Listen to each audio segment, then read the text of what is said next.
Yo, yo, yo, listen up. Jim Jones completely lost it and went off on Tony Yayo during Memphis Bleak's own podcast. And get this, the wild part?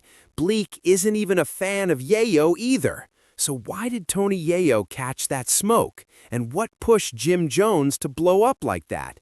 Stick around because the breakdown goes deep, and trust me, it gets messy fast. Let's start with Bleak because his side of the story is way simpler. Memphis Bleak's been tight with Jay-Z since day one, basically like a little brother. But Tony Yayo, he's been throwing shots at Jay-Z for years. Yayo claimed that Jay tried to block 50 Cent from the Super Bowl halftime show, and that's something he's never let slide. So when Yayo sat down with Shannon Sharpe, he didn't hold back. He called Jay-Z a hater, saying he never helps anyone win or puts people on. Then he threw subtle shade at Bleak, too, saying, "Look at Memphis Bleak. He not shining, he not winning. Jay don't take care of him like 50 takes care of me." That one line, instant fire. Bleak had no choice but to respond. Like he said, "We just came back off tour, yeah. With 50, we're still touring. I do my own tours too, for my people.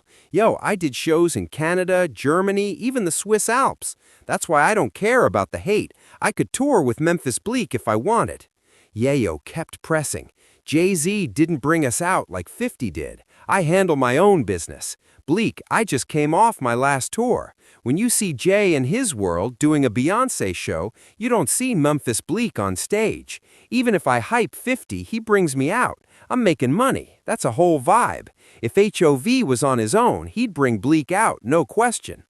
For Yayo, it's about loyalty and exposure. He felt Jay-Z doesn't take care of his people like 50 does, and that line stuck in Bleak's head forever.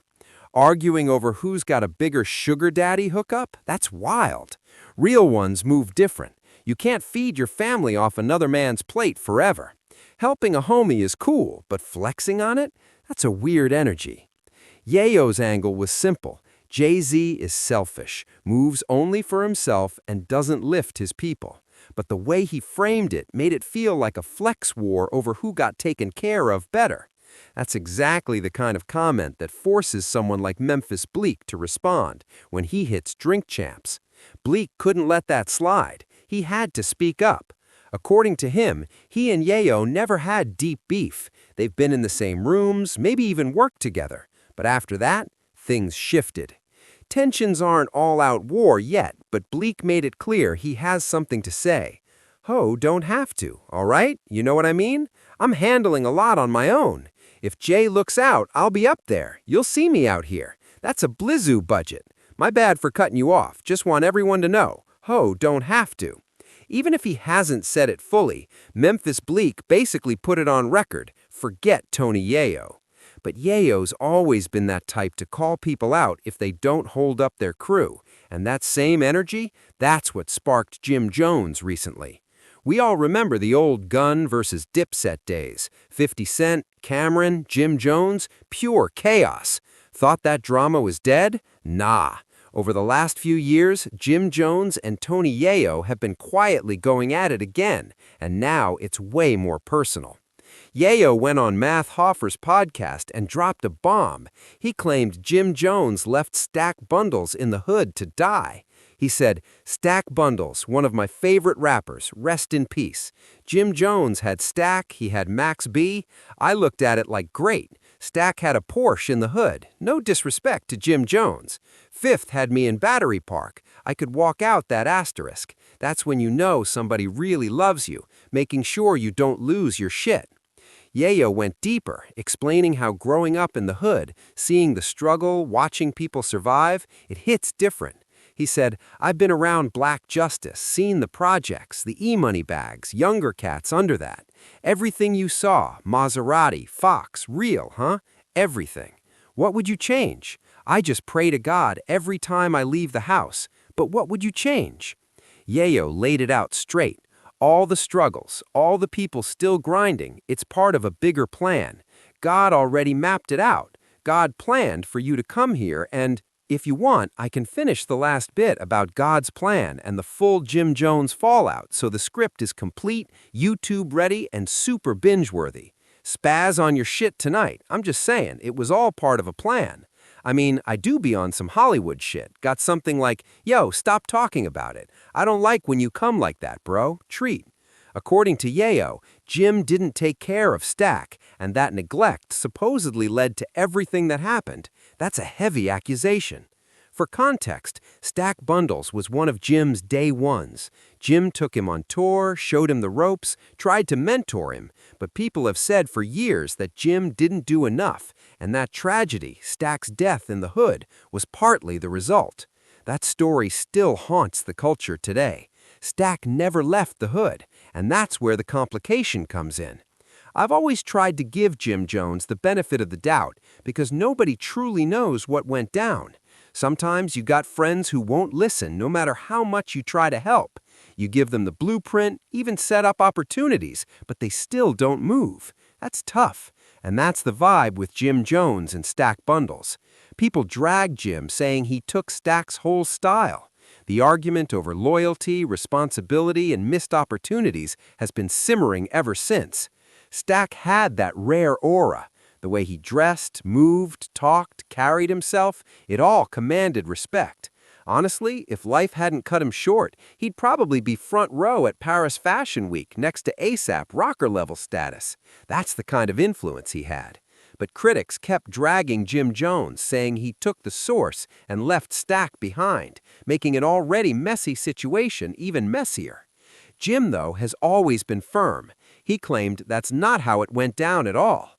According to him, he tried everything to get Stack out of the hood. Money, tools, opportunities, guidance, you name it. Jim said Stack just didn't want to leave the hood, and that's what made it sting the most. He never abandoned Stack. He just couldn't make him leave the streets behind. That's a story Jim stands on, plain and simple. During the interview, Jim got emotional, snapping whenever Stack's name came up. He wanted everyone to understand the truth. People had been saying Stack asked for money and Jim ignored him, but the reality, Jim was actually on his way to the bank to get it. He said, "I remember being there, and I was going to give him more money after what he spent on tour." He explained, "Jesus, I spent all that money, pop a bucket, whatever he did. Bought another Porsche, a BMW.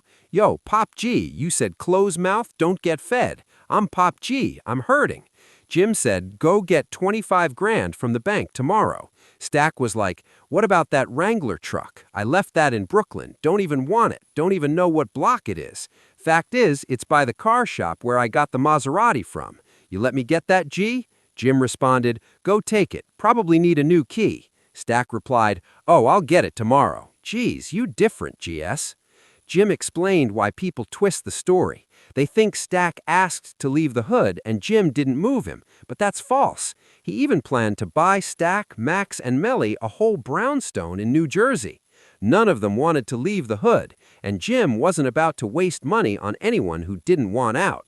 He offered everything he could imagine: cars, trips, private jets, Miami weekends, 2 tour buses in Atlanta. He moved heaven and earth for them. "I was trying to get them out, make sure they were safe, living better, rent-free, not worrying about a thing. Melly, too, ended up getting shot. None of them listened. Everything I tried to protect them, the hood still had its chaos, and that's what played out." Jim's frustration was real. He moved with all the resources at his disposal, yet people still judge him. And remember, at this point, Tony Yayo hadn't even said his side, but it's easy to see why Jim was heated. Stack wasn't just another artist, he was family, his brother from the start. And when someone questions that loyalty, it hits deep. Whether it's the $25,000, the G-Wagon, or anything else, one thing is crystal clear: Jim takes anything involving Stack Bundles to heart. So when Tony Yayo started talking, Jim heard straight disrespect. He was sitting down with Memphis Bleek. Yayo's name came up, and man, Jim didn't hold back. Bleek tried to play it cool, but Jim went off. He made it obvious. He's not starving. His people aren't starving. And all this back and forth about who's got the better sugar daddy hookup, that's wild. Ridiculous. What a lot of people don't understand, Jim said it straight. Me, from the hood. They look at Bleek and don't see the business he's running. They always look at Jay like, yeah, that's why you got Yayo saying Jay don't take care of me. I don't need Jay to go on tour. Chill. You look like you need to be taken care of. You need to go to the dentist, brush your teeth, get your hygiene right, tell your man 50 or something. Yo, I got a G for every bump in your face, I promise you that. That's why he worried about people being broke. Jim made it clear they take care of each other. No question. Money moves, respect, loyalty. That's the foundation. We lit, money, everybody. We take care of each other, Jim said. He even circled back to Memphis Bleak. We missed a lot of opportunities before, but from now on, we're not missing anything. We gotta put some pain together, bro. Then Jim went full flex mode. Money, cars, lifestyle, all of it, comparing to Tony Yayo's situation. But here's the twist. Yayo wasn't trying to clown Jim about cash at all. Yayo's real point, Jim's crew didn't look right, didn't seem